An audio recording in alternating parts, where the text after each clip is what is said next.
Thank you everyone for coming. Today we have Muriel Watt, part-time senior lecturer here, and I assume that everyone knows. My first lecture here at UNSW was with Muriel. It was LCA. Of course, that changed my life. She also the head of energy policy. No, it's really changed my life. Head of energy policy in NPV in IT Power, that's a consulting company, and until recently she was also the chair of the Australian PV Institute. She is member in different committees, and she also in the strategic advisory board of the solar flagship. Yes. So please welcome Muriel, and she will speak today on the. She will update us about the Australian PV market. So. To point something out, would you use your mouse? Thank you. Thanks, Ziv, and thanks everyone for coming.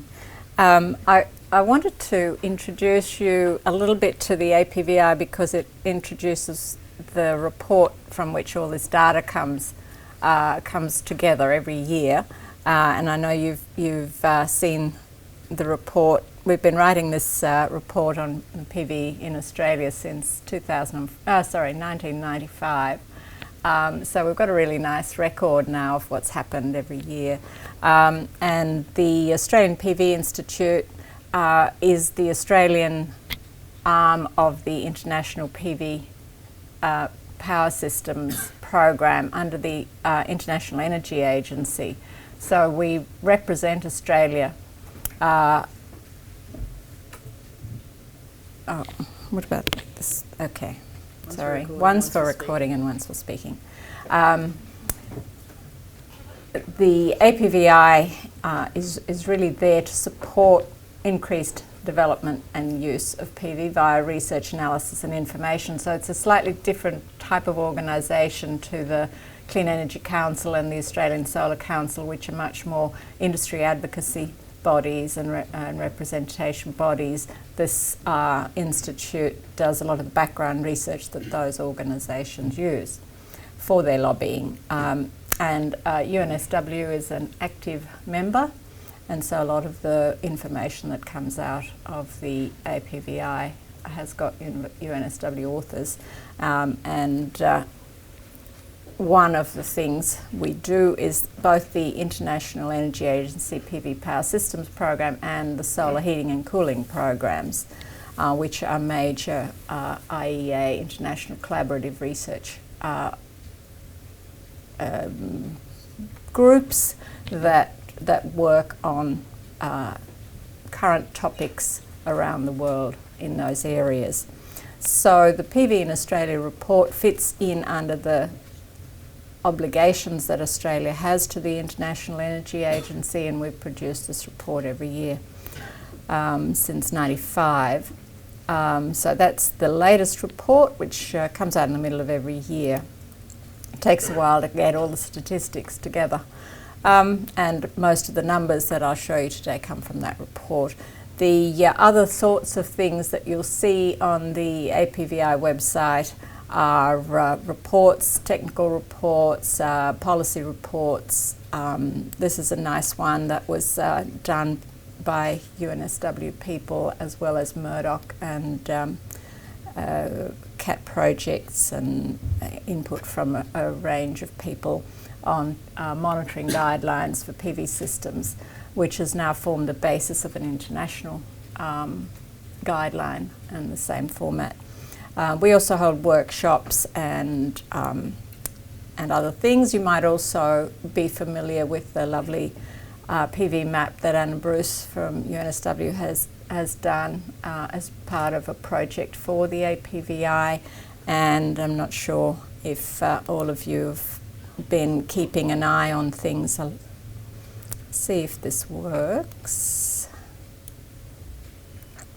But this is Anna's latest little widget. Will it work, Anna? Ah, here we go. Yeah. Oh, does the internet work here? Here we go. Here we go.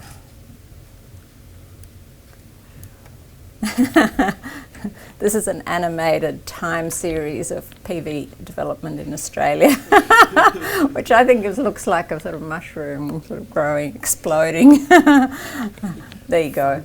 So there's lots of other nice things on that that particular site, which I'm sure you've all kept an eye on. Oops.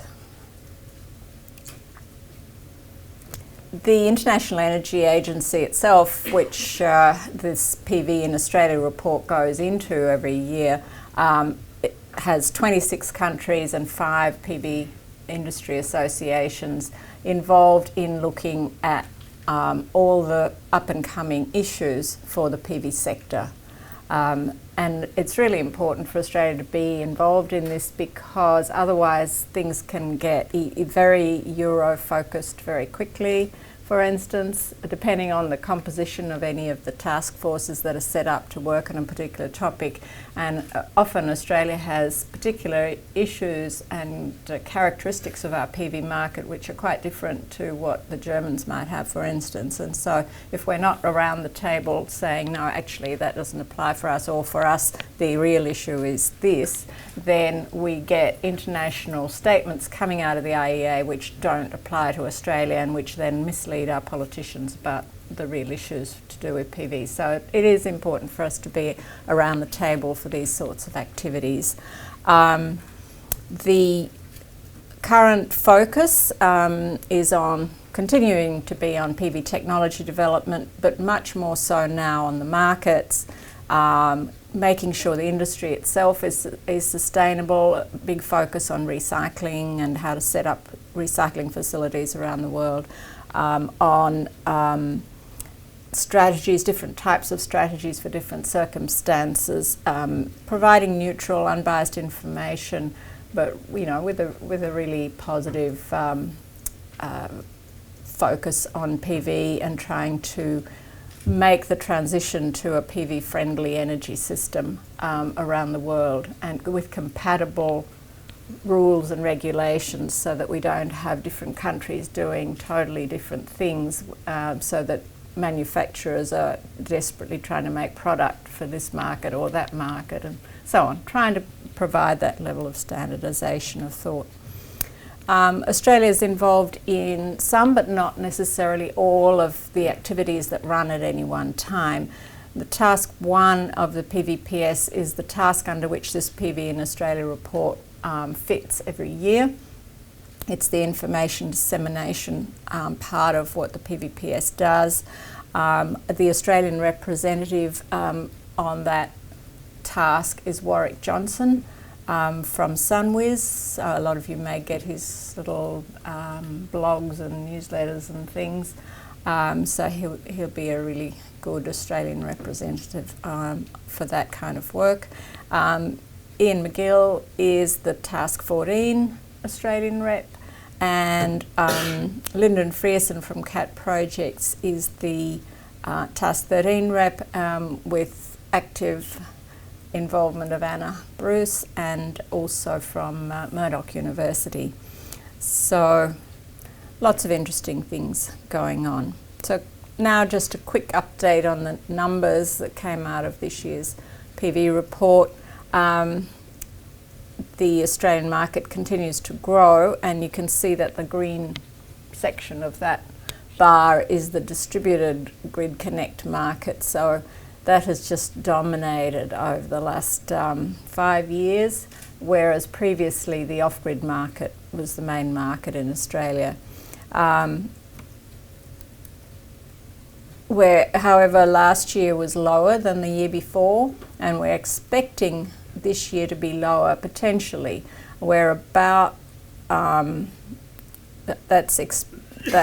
graph is showing about a 650 megawatt install rate, but we're already at about 400. So what's happening in the market now is that because there are so many threats to the renewable energy target in particular, there's quite a lot of marketing going on to get PV installed quickly in case the target is removed. So as always with stop-start government policies, you get these perverse outcomes of booms and busts in the industry and all of those things that we don't really like to see, but that's an inevitable consequence. So it may be, in fact, that the 2014 market is quite high if a lot of installs get approved between now and the end of the year on the basis of the target being cut, and if there's any time lapse between them announcing any kind of cut and when the cut happens. So we'll see how that plays out. But we sort of expect the market to keep growing after an initial sort of fall due to all this policy uncertainty, because it's a cost-effective market in so many parts of Australia now for so many applications that inevitably, regardless of those kinds of policy support mechanisms, there will be a good market. It just will struggle with, you know, all sorts of policy uncertainty in the short term. So last year we had about 800 megawatts. The previous year it was 1 gigawatt, so it went down reasonably significantly. Most of that on the grid, but off-grid markets are still good. We now have over 3 gigawatts installed, and I would imagine that we'll get to 4 gigawatts by the end of this year. Electricity generation, just over 2% of all our electricity and going up. But as I'll show you later, that 2% is pretty significant in terms of what it's done to the market dynamic. Prices are pretty low by world standards for installed system costs. The Australian dollar has been reasonably high still, so we're doing quite well with pricing. If the Australian dollar crashes to 50 cents or something again, we might see some impact on those pricing levels. Interestingly, the average system size has been going up, and that it's now sort of over 4 kilowatts on average, which makes no economic sense if you look at what people should optimally do if they put in a PV system, but I'll talk about that later. There's always other things happening in the market that drive people's decisions. Now probably closer to 1.4 million houses. This 1 million by the end of last year and more this year. So quite a lot of households with PV, and well over 30% in some parts of the grid. So a $2 billion industry for Australia, employing over 11,000 people. So it's interesting that the Australian government doesn't see 11,000 people in the PV sector as being important, whereas it will see 6,000 people, in another more established sector as being critical and needing all sorts of support. So we can't seem to get this message across yet, and it's a crucial one that we should be trying to get across.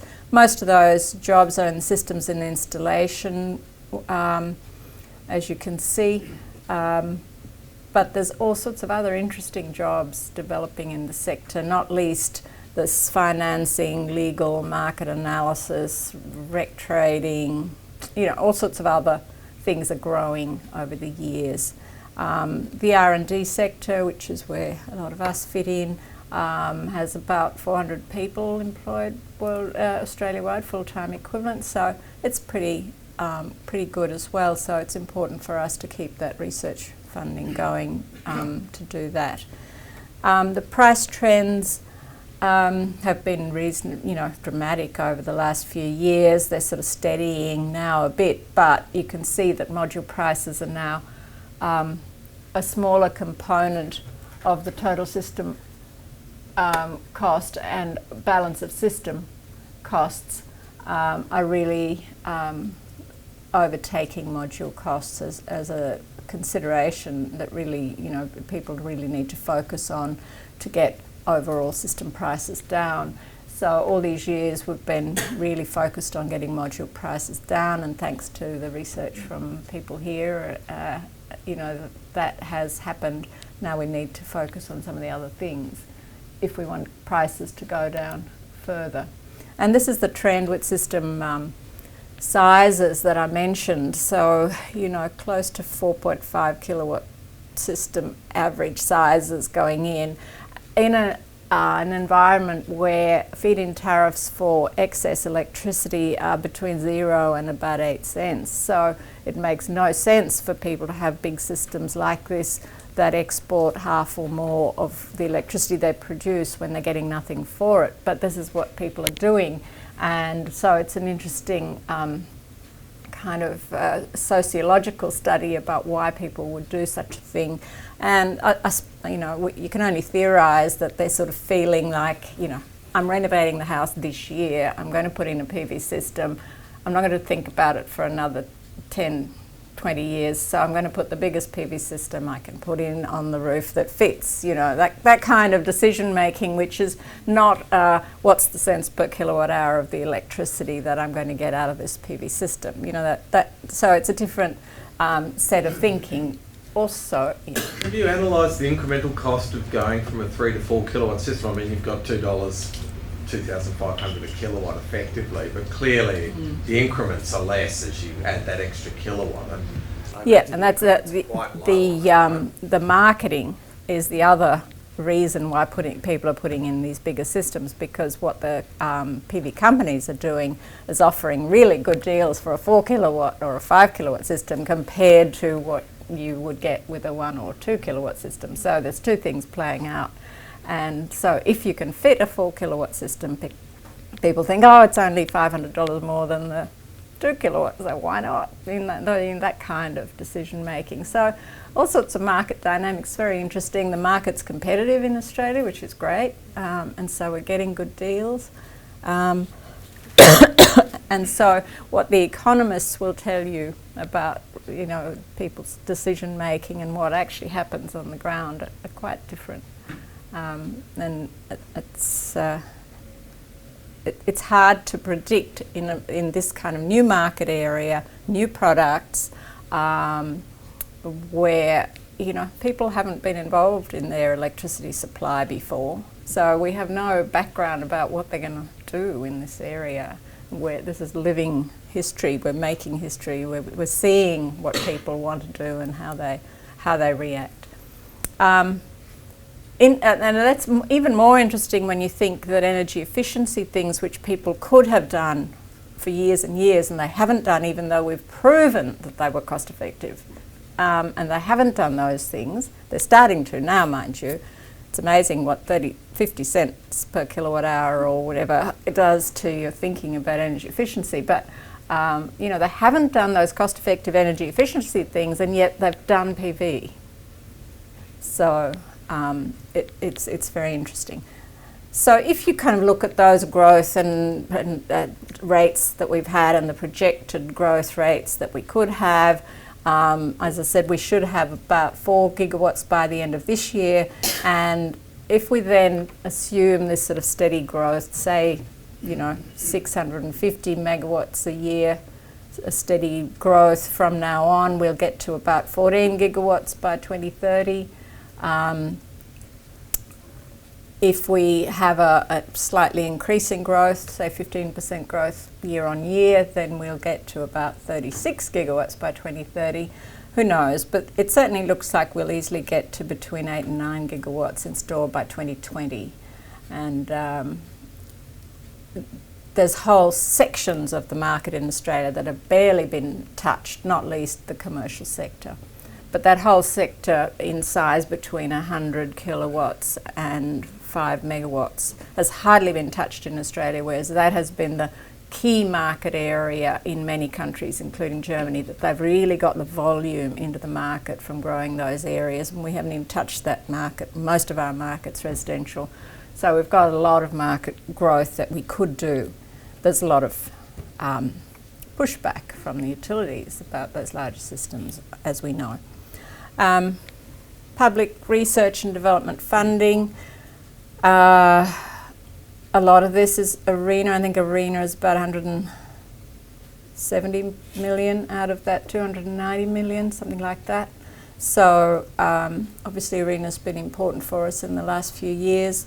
The problem with having a dedicated solar research funding arm like that is that then the government sort of says, okay, well, you're catered for, we won't fund you through all these other things that used to exist before then. So you sort of, then it becomes a target to be cut when you have an ideological stance against solar research funding, and then you've lost everything in one fell swoop. So we really need to get a diversity of funding across, industry development and all the different portfolios, so that we're not as vulnerable to losing huge chunks when, governments come and go and change their policies on us. I want to now, that was just sort of the background of what's happened, but the main focus I want to have today is looking at the electricity markets. That's a nice picture of the first 100% renewable energy powered country in the world. It's a Tokelau PV system, which is PV battery.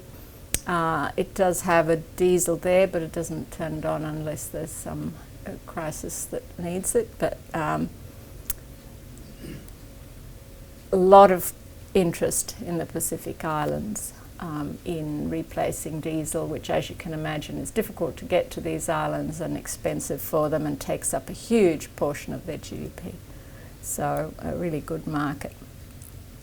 So this is the kind of, this doesn't look like much, but the fact that we can now start to see what PV is doing in the market as a whole is interesting. It's starting to be visible. I said to you it was just over 2% of the electricity over the year, but that 2% is pretty significant in terms of when it is and what it's done to market pricing and load shapes and that kind of thing. So you're starting to be able to see it now if you look at the load curves and the PV output.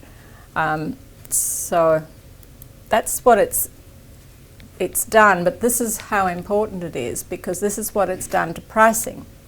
You can see here that the prices in past years, 2009, 2010, before we started to get a lot of PV, were doing this kind of thing. And this is where the gas generators and anyone else playing the market was making their money, okay, in this little section here. So you get more and more PV coming in, and this is what's happening to the market prices, okay? So you can understand now why AGL, Origin, anyone else who's got gas investments really hates PV and wants it to stop, because they have lost huge market share and huge market profits. The bits of their generation profile every year that they were making their profits from have gone. And so even though you might not think that little sliver on the top of the load profile is important, it is important. It's had a big market impact. But the way the market is structured, it favours the incumbents. The energy regulator is there to service the market as it is structured now. It's not there to service distributed energy customers like us who come in on the side. Its mandate is to look after the incumbents. At the same time, the support structures that were put into place because renewables were a new entrant into an established market and needed to get that market access, those sorts of support frameworks, as we know, are now either being dismantled or severely under threat. We have lost all feed-in tariffs. We've lost we've effectively lost the RET in the sense that nothing's happening really in that market space for big projects in particular, while there's so much uncertainty about what's happening with the renewable energy target. A lot of other support structures have gone. So we have regulatory frameworks, electricity market structures and tariff structures that were designed for this central generation distribution to the end user, one-way flow of energy. The consumer was a passive user at the other end. And so now when we've got active participation at the demand side with consumers putting in their own generation, getting very interested in what that means for them, looking closely at what storage options are going to be available, really starting to put in both energy efficiency measures and demand management measures as well. You're seeing them actively participating in or trying to actively participate in a market, but actually not having market access.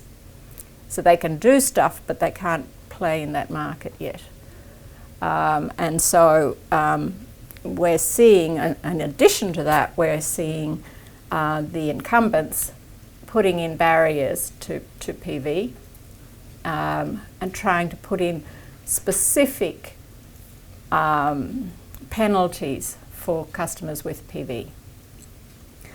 So we see charges being proposed, upfront charges for people who have PV. We see with commercial PV, which as I said was a market that's barely developed in Australia and really has huge potential, we see large upfront fees being charged for access to the grid, for grid studies to make sure the grid can handle your 100 kilowatt PV system. We see anything up to 2 years for approvals to be given for larger systems to be installed. We see new tariff structures being put in place the minute you put in a PV system. So all sorts of to try and make it not cost effective for you should you put in. So if you were previously paying 25 cents a kilowatt hour for your energy rate and you put in a PV system, suddenly your energy rate goes to 10 cents. Those sorts of things are happening in the market. So you can see that the incumbents are fighting back quite strongly against development of that market. So I want to talk about how we might structure a market that's more in line with a larger portion or even a dominant portion of distributed energy. And here with distributed energy, I'm talking not only about PV and other distributed generation, but also renewable energy-based heating and cooling systems, demand management systems, energy efficiency and storage. So there's a whole lot of new things, and what we really need to try and get across to the energy regulators is that we don't want tariff structures or markets arranged with just PV, a PV focus. Because then when you have storage come in, what do? Then you put in another set of tariffs, another set of structures for storage. What's the difference in value between energy efficiency and demand reduction from PV? Why should you have different markets operating for all those things? We need a market structure such that it's technology neutral, and you can do different things depending on what suits you to achieve an end and make it, make your life easier, but you shouldn't be sort of having a penalty if you do this versus an incentive to do that and so on. We need to be able to compete fairly at the generation end, the distribution end and the retail end, and we'll talk about that in a minute. We need to start to have this customer focus because, let's face it, the customer is now engaged. You charge them 50 cents a kilowatt hour, you've got their attention and they're engaged now, and they want to participate in this market and they want to know what they can do.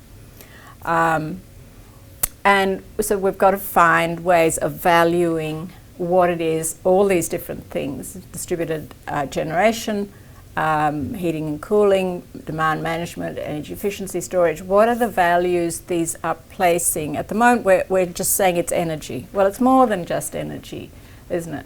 So we need to have values in that whole range of generation, distribution and retail that we can attribute to the different distributed energy options, so that we can have markets happening between the end user who puts those in and the rest of the market. So let's think about how we might do those things. We've already seen this major shift in investment from the central, big, large central generation plant that take years and billions of dollars of funding, you know, to plan for, and you need to get your load forecast right, and you need to, you know, all of those things, and you need to get big transmission lines built. And, you know, 10 years later you get a power plant. Well, you know, that's changed. Within 6 months you can put in a big PV system at your point of end use. You can be doing things, you know, in individual ownership on things.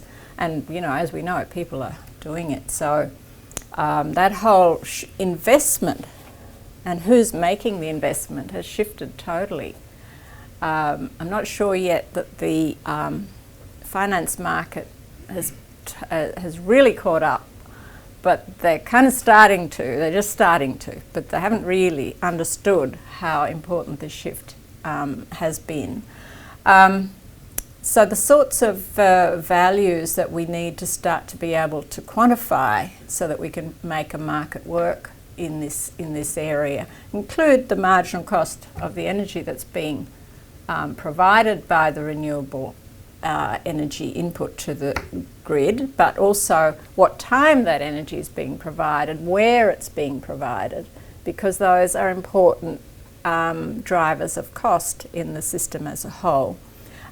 We need to also think about what the value might be. You know, we hear that, you know, it's somehow too expensive to run a renewable energy target scheme, but it's not too expensive to build a gas transmission pipeline from Alice Springs to Moomba and through to Sydney or something for however many $1 billion. Now that's, you know, why is no one saying, why are we doing that when we're killing off something over here that can provide real displacement in that gas market with a lot of solar technologies and renewable energy technologies that can provide alternatives in that gas market so that we don't need this huge expensive pipeline, and we have a supply that's there forever once we've done that. What happens, we spend these billions on this new pipeline and the gas runs out in those wells, okay? Then what happens? Also, as we know, even if there's 10 pipelines, the people who own the gas are going to want to charge international prices for that gas. So there's no way we're going to stop the gas going to $12 a gigajoule. It's not going to stay at 3, no matter how many pipelines you build. So that it's, you know, the access to the markets that are now, you know, supposedly under threat from lack of gas is not going to be solved by those sorts of solutions. And yet here we have renewable energy solutions that can go a long way to addressing bits of the market that could reduce the overall usage of gas, so that, you know, for those places where gas is really critical, the gas will be there, but for those where it can be done in some other way, you have some options.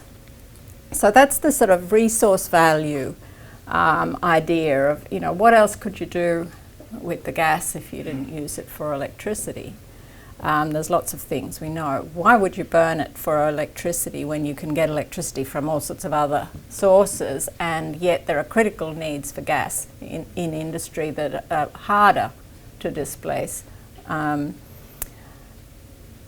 Obviously also at some stage we need to be thinking of long-term jobs for our children and our children's children, and for this country to keep the kind of living standard that it's had. We see a lot of old industries disappearing, but we don't see new industries yet starting to take their place. The renewable energy industry is an obvious candidate for that, and the sorts of cross-subsidies we see in the fossil fuel industry with billions of dollars, something like $10 billion a year, why do we need to be paying that when we can be using renewables? And how do we value that? as a society. And of course the pollution impacts, even if our current government doesn't want to talk about greenhouse gases, there's all sorts of other local pollution impacts to do with coal mines, gas wells, and any other fossil fuel that we might be, fossil fuel or other energy sources. So, you know, we have to be able to value those things. We have to put that into the equation.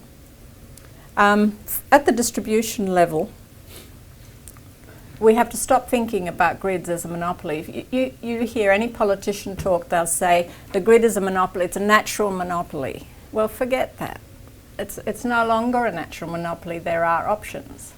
There are all sorts of options if you just allow those options to have market access. At the moment, they're not allowed market access.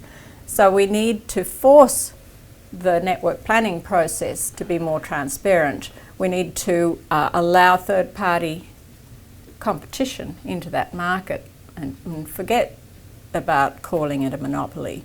We need to allow, for instance, distributed energy options to compete whenever a distribution network provider goes to the regulator and says, which they do every year, I want to spend $10 billion on upgrading this part of the network. We say, okay, who else wants, why do you want to do that? What is the service that you're trying to provide? Who else can offer equivalent? Who else can offer demand management options that will reduce the need for that upgrade needing to go ahead at all?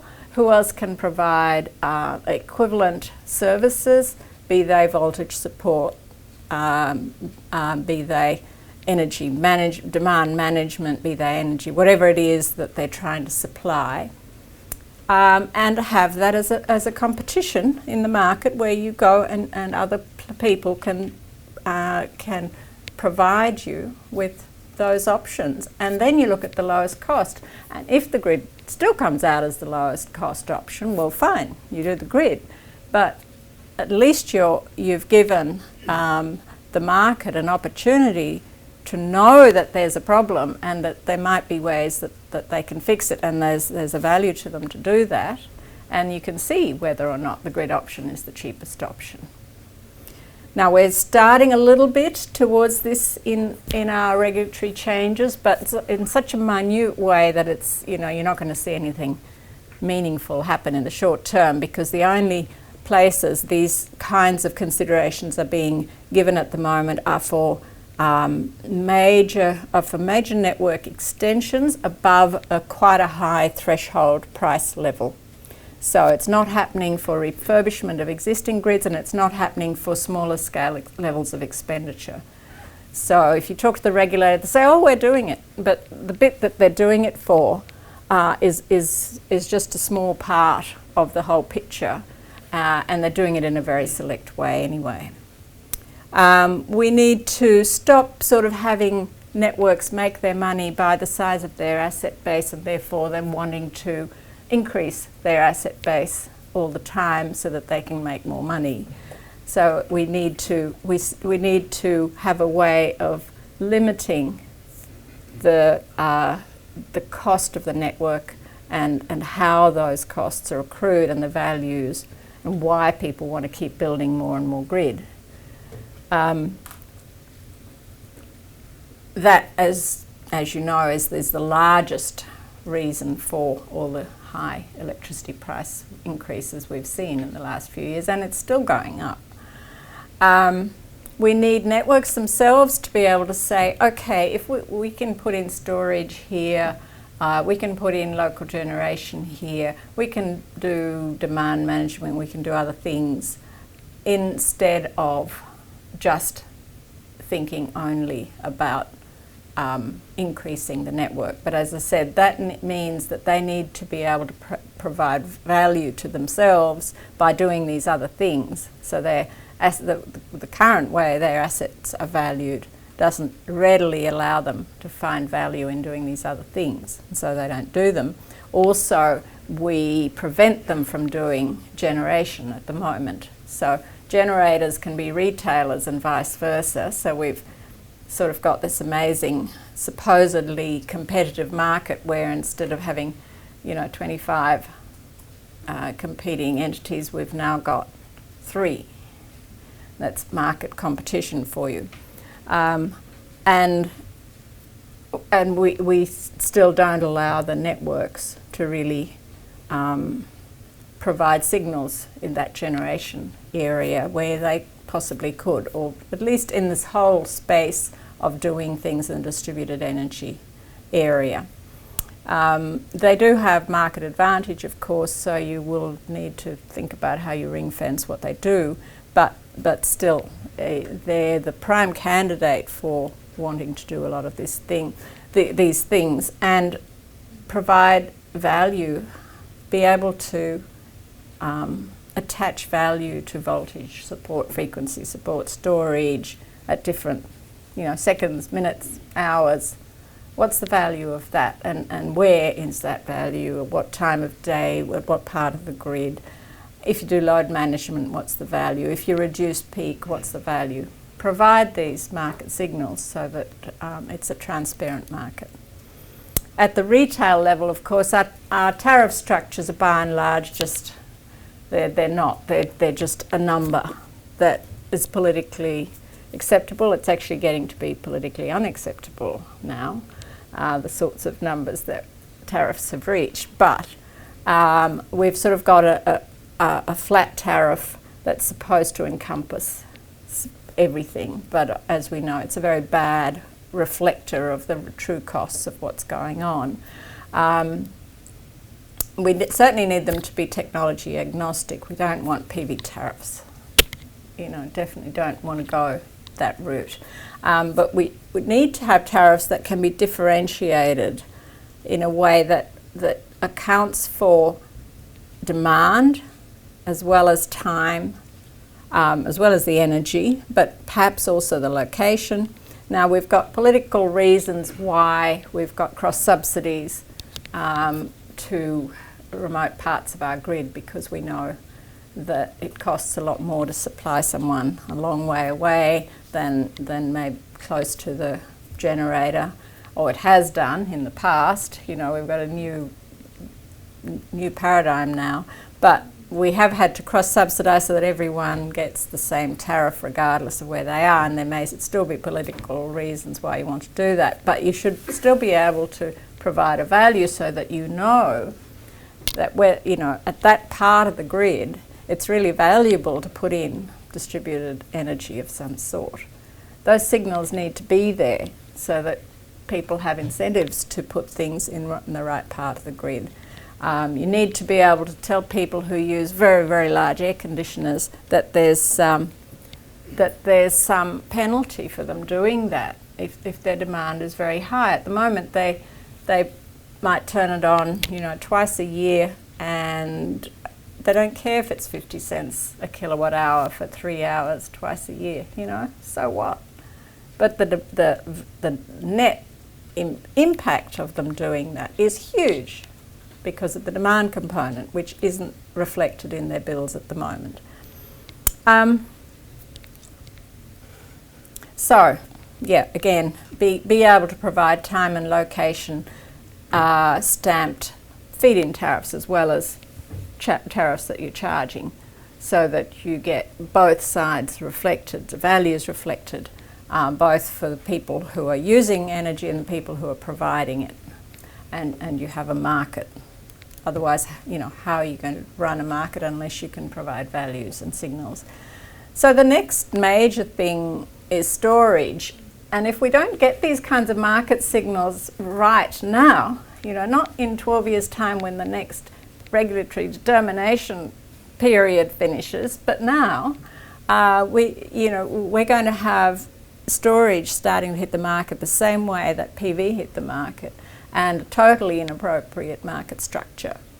So these are some graphs showing what happens if you optimize the use of storage for the individual customer so that they get the lowest energy bill. And this is what happens if you optimize the use of storage for the benefit of demand reduction in the network. You can see you get quite different outcomes. this is why I'm saying if you don't get your the framework and your tariff structure correct now, you're going to get all sorts of outcomes happening in the market that are whatever the customer wants to do and not necessarily for the benefit of all of us and the best outcome for the grid or for the society. So we need to think about this in the next year before storage really starts to hit in a big way. We've also got this whole new area of mini and microgrids starting to open up, a huge market opportunity, obviously for the developing world, where they're not going to get major grids built anytime soon, but also in countries like Australia, where we have such low density grids, such long grid lines, pockets of usage in towns all over Australia. Connected by long power lines. Very low density grids in many parts of the country. High cost of maintaining grid supply. And more recently also, huge vulnerability to bushfires, cyclones, any other major environmental weather event. And instead of rebuilding these power lines and replicating, early 20th century version of power supply, whenever we redo these power lines, we should be thinking ahead and saying, okay, what's the 21st century view of what we need to do here? What's available? What technologies are going to be best for this area? Is it worth rebuilding this power line, particularly now as in bushfire areas they've got to underground the power line or bundle it, and it's not a cheap swirl line anymore that's going in. So how can we best use existing infrastructure, and when we need to refurbish it, what are the best options? And it's likely that if we actually look at what the best options are, you'll end up with regionally based power systems that people in that area want, that are much more locally controlled, and you may or may not then have skinny lines connecting you to the main grid, but you're going to have a lot more local autonomy. And I'm convinced that that's really going to happen, not least because communities want it. And around the world you see whole towns now buying their grid back to take local control after being disappointed with what's happened with this, merging of big international companies buying their power systems and so on, and communities wanting to take local control again. Oh, this is just to show you, in Ergon, 4 customers per kilometre of line. How do you maintain a power system like that? There are going to be better options than running long power lines at that level of kind of density now that we've got new technologies. Okay, I'd better stop, and just to make sure that you're all aware, and I know not a lot of you have put abstracts in, but we're going to have a solar research conference at the end of the year here in December, and I hope it'll be a really good way of bringing researchers together and allowing us. So we haven't had this kind of conference in Australia really for a long time. We've had over 180 abstracts submitted. About half of those are international people, so should be a good conference. Thanks.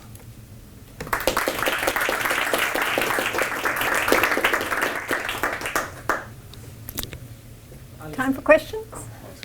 Thanks very much, Muriel. Rob Stokes said that New South Wales could become California, the next California, or the Australian version. I don't know if that means I've got to get a bikini, but anyway. Just thinking, California made that transition where they said they could get the electricity utilities to not be slaves to selling by volume. Can we do that in New South Wales? Do you think that we can convince the utilities with Rob Stokes' help that they don't have to sell more to survive. Yeah, they've managed to keep their per customer energy use static since the 1970s by having a different regulatory framework for their electricity supply. Look, we are going towards that here, Ian, is that correct? New South Wales is now going to be theoretically regulated under a cap, a revenue cap, but every 3 years they can go and increase that cap. So it's really only that you're sort of containing that for a short period of time. So it's not quite as advanced as what they've managed to do in California. Do you want to? Yeah, the California arrangement's very different.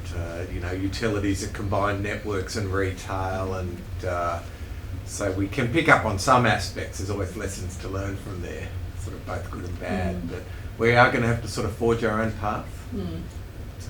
We look a little bit more like some of the European context than California. But this is a problem we're seeing around the world, really, even in places like Germany now with, I guess, the success of the technology just raises all these questions about the current arrangements, and they're all found wanting to a greater and lesser extent. Yeah, but we've disaggregated. For some reason we allowed generation and retail to be owned together, and we sort of said we're going to separate all three, but then we didn't. And so, in fact, some of the vertically integrated utilities around the world have done the best in reacting to what's happened with massive PV uptake, because they've been able to look at generation, distribution and retail and make sense of where distributed energy fits into that. When you've got this separation, it's harder to work out how you regulate each different bit, and that's why I think the distributors need to start to get involved with distributed energy. We need to change the regulatory framework that we set up 20 years ago. It's not relevant anymore. It's not appropriate. Thanks, Muriel. Just picking up on the sort of natural monopoly of the grid point again. Has anyone done sort of a cost-benefit analysis of how much we might save if, for example, you were to open up these opportunities where they're saying it's $10 billion upgrade over here? Has anyone looked at that? What Australia might save through any of these productivity commissions? Well, I think if it were a transparent process, then we might be able to actually get in and say something sensible, but we often aren't allowed access to any of that information. So it's all behind closed doors. It's not a we don't know what's being provided. The only times that we see these sorts of things is, for instance, when that bushfire obliterated the town in Victoria and they had to rebuild that whole power line. And so we got a sense of what the options were and how much they were going to cost, and we were able to then say, but here are some other ways of doing it. Of course, they weren't listened to, but at least it's on the table, and you have there wasn't a process for the other options to be formally considered. But what California does do is allow access to those decisions. So when the grid needs to be upgraded, they do have a process of allowing bids into the market for other ways of doing things. So they have got that working. They've used that for quite a few years. So the Productivity Commission inquiry did a high-level estimate of misallocation with network expenditure for Australia. So they did produce a number, but the meaningfulness of it's another question. Yeah, so I'm just wondering, because when you look at the increase in electricity prices, like it's made up predominantly by network, as you said, so you'd think it would make sense for the Productivity Commission to... They had a go. Unfortunately, we've now spent $50 billion at sunk cost, and they're going to want to recover it, and it's almost like unless someone is willing to write off that expenditure or is forced to write off some of that expenditure, all the other ways of doing things just haven't got the money anymore. The money's just not available, it's been spent. So despite our best efforts, they weren't listening to us. They're sort of listening to us now a little bit, because they're kind of going, oh, what's happened? But at the time when they were making these decisions and we were telling them this is what was going to happen, they were kind of saying, yeah, PV's not going to make that much of an impact. No, come on. You know, a few people putting in 2 kilowatts of PV, you know, what's the worst that could happen, you know? Yeah. Yeah. Just going back to the whole Jen Taylor problem again. I understand right from this and other presentations you've given, we're in a situation now where in many parts we are at grid parity. So presumably there's money to be made by selling solar power to other customers. So presumably the retailers can make money on this, but they don't want to because it threatens their existing assets. So do you expect that we could see a rise of new retailers or true retailers coming in who will either have solar assets or are somewhat independent from fossil fuel assets? Or is it too difficult to actually get into that market at all? Look, I think potentially yes. I hope that we will get those. At the moment, of course, what's happening is that they're trying to separate out trying to put less and less value on the energy part of the value, and more on the network part, which you can't avoid. By that's why they're saying you either get nothing or you get 6 cents for the electricity. So those are the games that are being played to make that harder and harder to make sense for new companies to come in. But I hope we get a whole lot. I hope we go from 3 back to 25. Really. Barriers to entry what barriers to entry are there for new retailers? Ian? You've got these huge, big retailers out there with huge market power and customer databases and things, and getting into that customer database and getting customers is. But we've got quite high churn in places like Victoria, just not so much here. So Victoria has more competition happening, and I don't know, Ian might know why that is. Sorry, you can tell from the air who's got a solar panel. So identifying people who might want to sell you power isn't that hard. Yes. Yeah. We have had some new retailers come in, and they've generally identified a niche that's poorly served by the existing ones. Generally, once they get big, they get bought up by one of the existing ones. But PV might represent a niche that could be usefully tapped. But it's dangerous to come in as a retailer with only a few customers and without generation. And that's generally where you start, with a few customers and without generation. Because you mean you're at the mercy of having to buy from the incumbents? Yeah. By people who don't want you to succeed. We have class after Oh, class. okay. So let's take